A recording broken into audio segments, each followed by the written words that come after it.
할렐루야. 사랑하는 대강의 가족 여러분, 오늘 하루도 하나님의 말씀과 동행하는 삶이 되길 소망합니다. 오늘 함께 나눌 하나님의 말씀은 갈라디아서 2장 21절 말씀입니다. 내가 하나님의 은혜를 패하지 아니하노니 만일 의롭게 되는 것이 율법으로 말미암으면 그리스도께서 헛되이 죽으셨느니라. 아멘. 우리나라 속담에 다 된 죽에 코 빠뜨린다 라는 말이 있습니다. 옛날 시골에서 죽을 끓이려면 상당한 어려움이 있었습니다. 이 대부분 대가족이었기 때문에 죽 한 번을 끓여도 많은 식구가 먹기 위해는 큰 가마솥에 끓일 수밖에 없었는데, 나무로 불을 떼서 죽을 끓이다 보면 연기가 나서 눈물이 나고 코가 매워 콧물이 나기 일쑤였습니다. 그렇다고 주걱으로 가마솥을 젓는 것을 게을리하면 죽이 눌어붙고 타기 때문에 눈물 콧물이 나도 애써 참으며 가마솥을 저어야 했습니다. 그런데 그렇게 눈물을 참고 코를 훌쩍거리면서 젓다가 죽이 다 되어갈 무렵에 잘못해서 콧물 한 방울을 떨어뜨리게 되면 정말 난감한 지경에 처하게 됩니다. 그런데 이렇게 죽안솥을 끓여놓고도 잘못하면 난감하고 어이가 없는데, 하물며 예수 그리스도께서 우리를 위해 십자가에 죽으신 사실을 헛되게 한다면 얼마나 기가 막히고 어이없고 이게 불행한 일이겠습니까? 그런데 일부 갈라디아 교인들은 그리스도께서 십자가에 죽으신 사실, 그 죽으심을 헛되게 하고 있었습니다. 어째서 그런 일이 발생했는지 본문을 통해 상고해 보면서 우리는 이와 같은 전철을 밟지 않기를 바랍니다. 첫째, 갈라디아 교회 일부 교인들은 이신 칭의를 거부했습니다. 이 본문에 기록된 바울의 말을 통해서 볼 때 갈라디아 교회 일부 교인들이 이신 칭의를 거부하고 율법으로 의롭게 되어야 한다는 소리에 현혹되어 있었다는 사실을 짐작할 수 있습니다.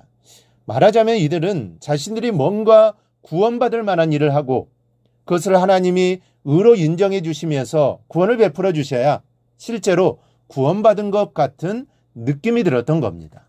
자신들은 아무것도 하지 않았는데 우리가 거저 구원받으면 왠지 싱겁고 싱거운 만큼 그런 구원은 가치도 없는 것처럼 이렇게 생각했습니다. 그래서 이들은 믿음으로 의롭다함을 받아 구원 얻는 이 진리를 거부하고 자신들이 그래도 뭔가 좀 수고하고 노력한 그 대가로 공로를 인정받아서 구원 얻기를 원하게 되었습니다. 이렇게 되자 이 사람에게는 그리스도가 십자가에서 헛되이 죽으신 결과가 되고 말았던 것이죠. 여러분, 그런데 구원은 내가 무언가를 해서 이루어지는 것이 절대로 아닙니다. 내 행위하고는 아무런 상관이 없습니다. 만약 내가 무언가를 해서 구원을 이루었다면 은혜라고 할 수 없습니다. 여러분, 구원은 은혜입니다. 하나님의 은혜입니다. 하나님이 나를 의롭다라고 인정해 주신 겁니다. 하나님이 거저 주신 믿음을 보시고 우리를 의롭다고 인정해 주신 겁니다. 이 은혜를 갈라디아 교인들에게 주셨고 또한 저와 여러분에게도 주셨습니다.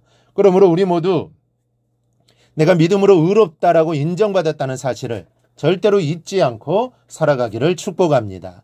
둘째는 하나님의 은혜를 거부함으로 그리스도의 죽으심을 헛되게 했습니다. 믿음으로 구원 얻는 진리를 거부한 것은 하나님의 은혜 자체를 거부한 것입니다. 하나님이 그 길을 인간에게 제공해 주셨던 것은 인간에게 어떤 대가를 원해서가 아니라 당신의 사랑에 의해 거저 주시는 은혜였기 때문입니다. 여러분, 우리는 하나님의 은혜가 아니면 구원받을 길이 없습니다. 우리가 율법을 꼼꼼히 다 지켜낸다면 물론 하나님으로부터 그 대가인 구원을 받아낼 수 있겠지만, 그러나 인간에게 그만한 능력이 있다면 예수 그리스도께서 무엇 때문에 십자가에서 죽으셨겠습니까? 하나님이 그것도 모르고 독생자를 보내실 만큼 무능한 분이 아닙니다. 저와 여러분이 그렇게 무능한 하나님을 믿고 있는 것이 아닙니다. 또 주님이 필요도 없는 일을 위해 수고하실 만큼 그렇게 한가하신 분이 아니십니다. 여러분, 율법이 구원과 생명, 영생이 필요하다는 것을 알려준 것이라면 예수 그리스도에 대한 믿음은 영생을 얻는 방법을 알려준 진리입니다.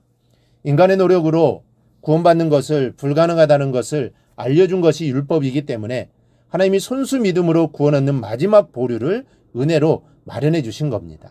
이것을 거부하면 이제는 죽음밖에는 우리에게 남는 것이 없습니다. 어느 교회에서 선생님 학생들에게 물었답니다. 천국에 갈 수 있는 사람 손 들어봐요. 그랬더니 거의 대부분의 학생들이 손을 들지 않았다는 것이죠. 그래서 이번에는 예수 믿는 사람 손 들어봐요 라고 했더니 이번에는 거의 100%가 손을 들더랍니다. 여러분, 예수 믿는 것하고 구원받아 천국 가는 것하고 이게 다른 것일까요? 그렇지 않습니다. 이건 같은 것입니다. 그런데도 이런 현상이 나타나는 것은 어린 학생들의 마음에 착한 일해야 천국 간다는 생각이 자리 잡고 있었다는 증거입니다. 주님의 십자가의 죽으심을 헛되게 하고 있었던 것이죠. 이러한 사실이 아이들에게만 있는 일이라면 얼마나 다행이겠습니까? 그러나 수많은 성인들도 이와 같은 생각을 갖고 있다는 게 문제입니다. 구원은 믿음으로 받습니다. 예수를 믿으면 구원받습니다. 이것이 유일한 조건이 됩니다. 그리고 이 조건은 하나님께서 전적인 은혜로 우리에게 주신 겁니다. 여러분, 이 사실을 믿으시기 바랍니다. 의심하여 주님의 죽으심을 헛수고로 만들지 않기 바랍니다. 믿고 확신해서 하나님이 주시는 구원의 은혜가 여러분 자신들의 것이 되게 하시기를 바랍니다. 그리하여 그 구원의 기쁨으로 살아 늘 주님을 기쁘시게 드리는 삶이 되기를 주님의 이름으로 축복합니다. 오늘 묵상한 말씀을 굳게 잡고 삶으로 실천하며 살아내는 대강의 모든 성도들이 되기를 축복합니다.